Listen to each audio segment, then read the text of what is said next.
My Waterway pool cartridge filter failed last week. The housing split right below the band clamp and started dumping my pool into my yard.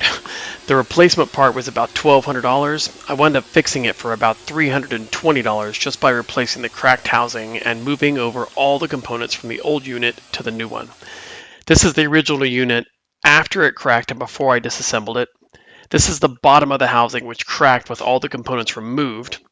And this is the original housing, the replacement part, and all the things I took out of the left unit to move to the right unit. If you give me just a few minutes, I'll show you everything I did so you can do it yourself and maybe save 800 bucks. This is the unit that blew up on me. You can see it's a Waterway 5154200 base. It's an original manufacturer part, came with the entire unit, and the other day it split right there. So the crack propagated to that point, but you can see it goes all the way around to at least here, and that's after I caught it in about 10 minutes. So another few minutes and all 30 psi underneath that 2.5 square foot lid. We're gonna send that top going sky high. A complete replacement unit is about $1,200. This piece alone is about $340 on Amazon, and here it is. Shockingly, it arrived in 2 days, even though it said it was going to take 7. So it's exactly the same part.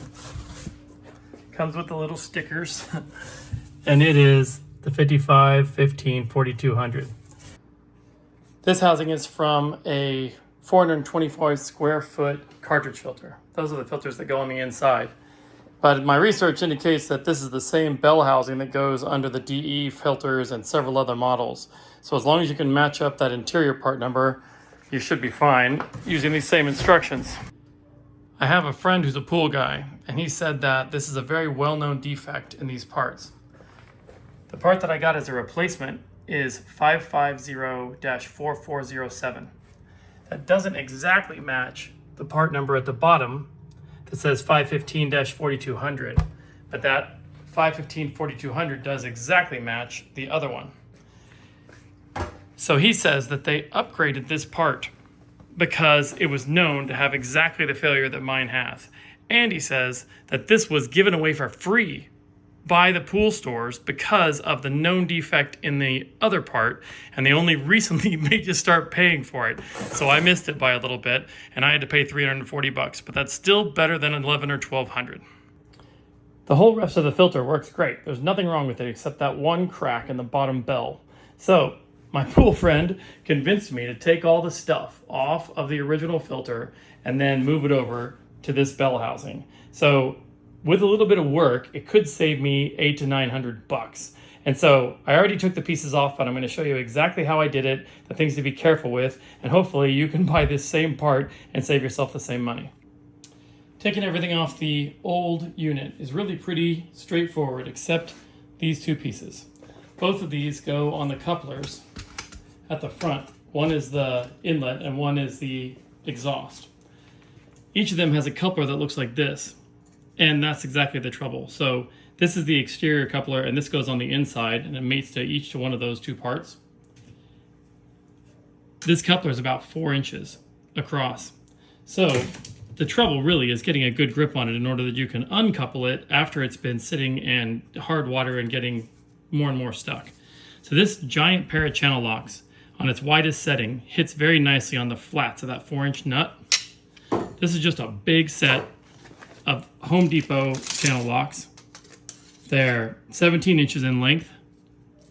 And so I think they cost me 20 or 30 bucks, but that beats the heck out of the cost of breaking one of those couplers and having to replace it. So the couplers just fit into each of these two holes.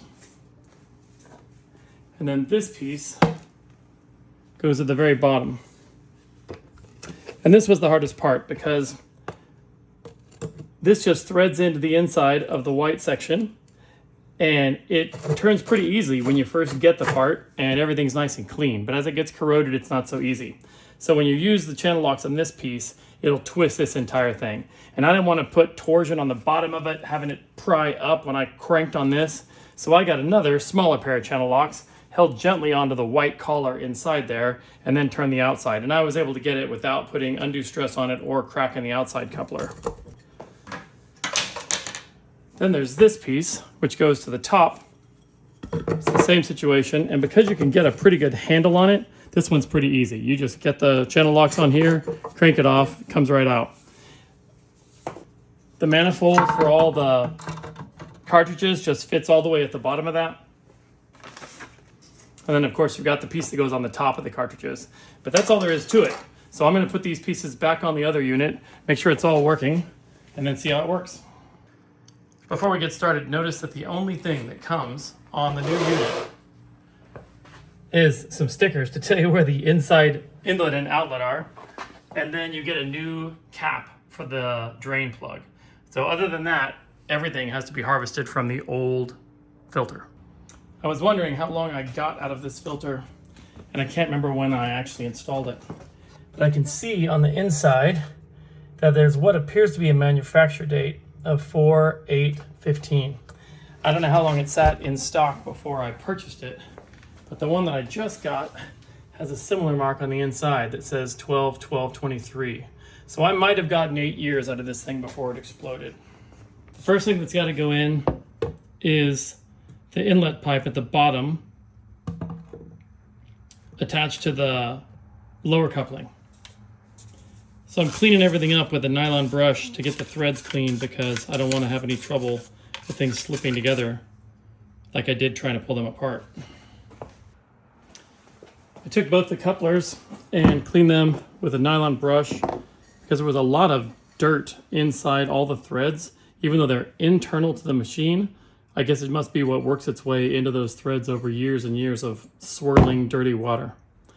I pulled out the O-rings from both of these using a pick, being careful not to scratch it. And then I've got some O-ring lube sealant silicone jelly goo. You could use magic lube. I think this is exactly the same stuff. This happens to be a Pentair product. So I'm sealing those up.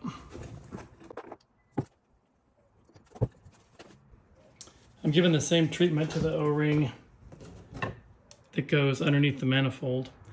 When I pulled this off, it was more dry than the other O-rings were.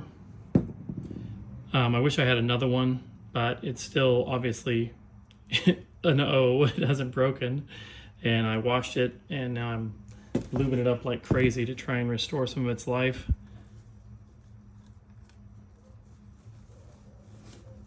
Yeah, it snapped back on with a nice click. I think it's sealing pretty well.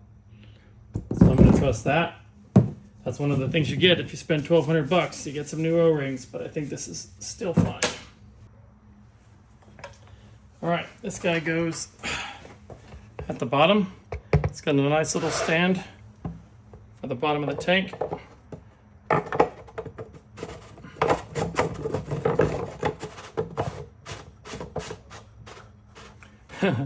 Goes on a lot easier than it did coming off, being so clean now.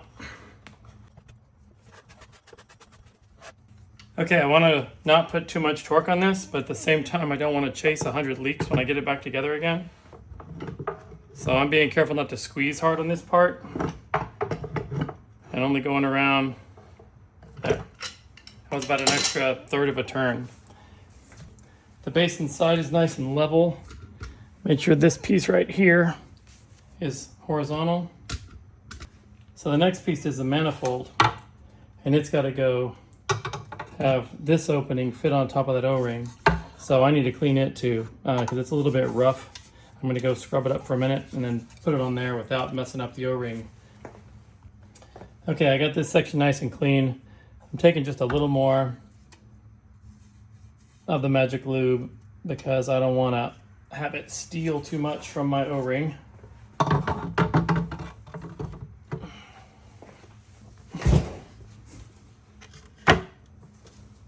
So when that drops down, it fits flat on top of the inlet pipe, and you notice that these marks on the side, which are standoffs from the interior cabinet, aren't used. Like this doesn't rest on top of those when you set it down. It doesn't even line up with them well. They're the same width. So this is supposed to rest on this ridge that runs around the bottom of the tank.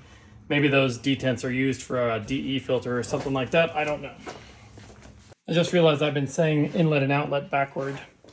The bottom pipe is the outlet. This is the inlet. So this section goes on exactly the same way. I put magic lube on the O-ring.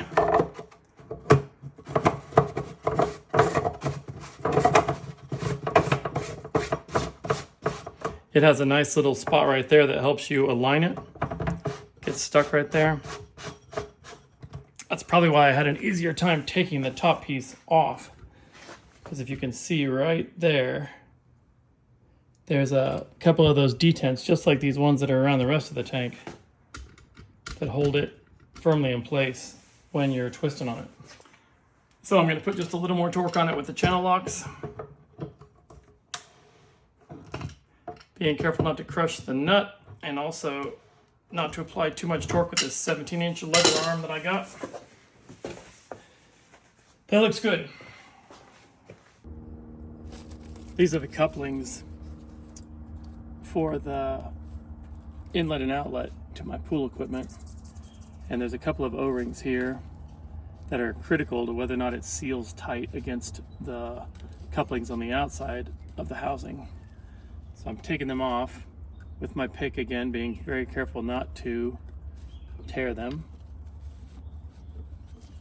Each one of them sits in its own little ring, and I don't want to stretch them either, because if I want this to work like a brand new unit, I've got to make these O-rings do the job of a brand new unit.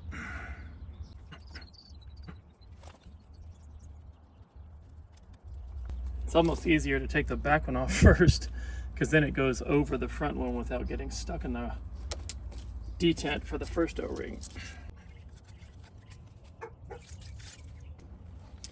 Well, I went and washed all these guys with hot soapy water to get all the old lubricant off and any grit that was stuck to them, so when I put the new stuff back on, it's not contaminated.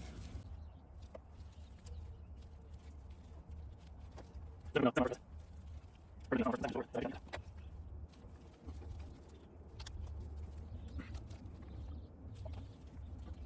I'm putting an extra glob over the whole thing, because when I go to shove that housing back on top of these guys, it's not quite the same as the day you build it when you push these in first. In this case, I got to move the housing and try not to mess up all of my PVC plumbing fittings and cement along the way.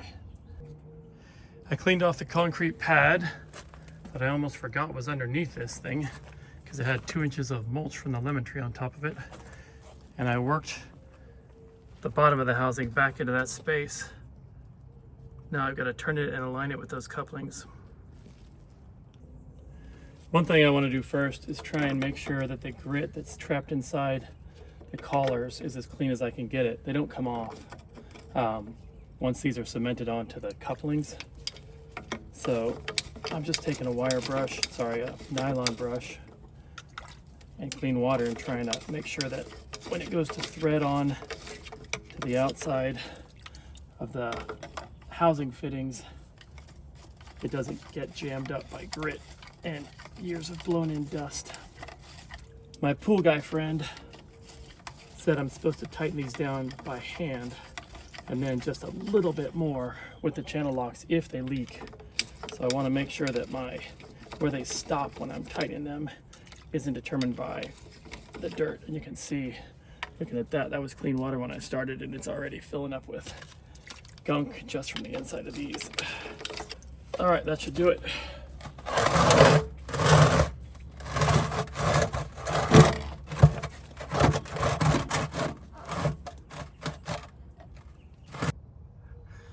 Before you get started, don't forget about these little guys. They're the white gaskets that go inside the coupler and made up with the face of the pipe. These are the ones I took out, and you can see that one of them's kind of misshapen.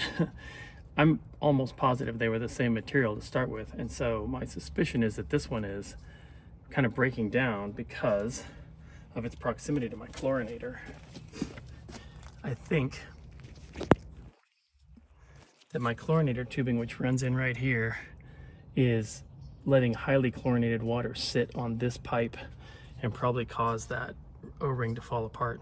So I wish I had another one, but part of the process of just using the bottom replacement tank is I have to reuse the parts. So if it leaks, I'll have to go find some more of these, but let's find out. I don't know if you're supposed to lube these with magic lube, but considering their condition, I'm willing to give it a try.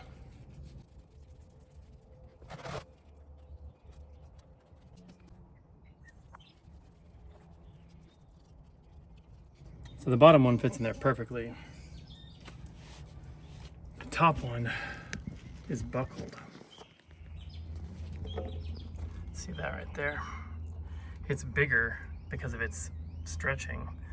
So I don't know how this is gonna work. I have a pretty low confidence that that's gonna make a leak-free seal once I push in the fitting.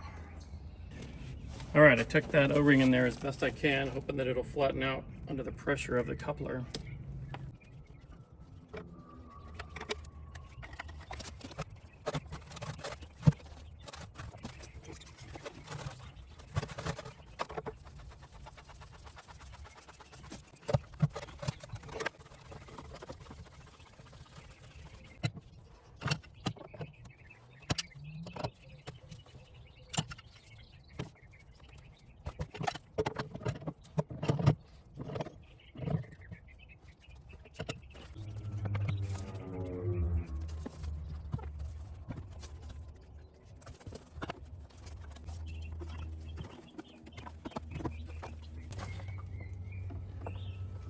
Got a real big O-ring.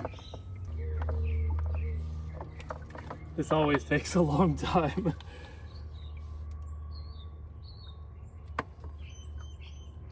Hey, that was quicker than expected.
So here we go.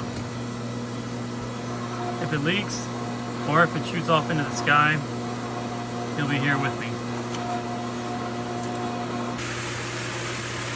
Well, I'm pleasantly surprised. I completely expected leaks.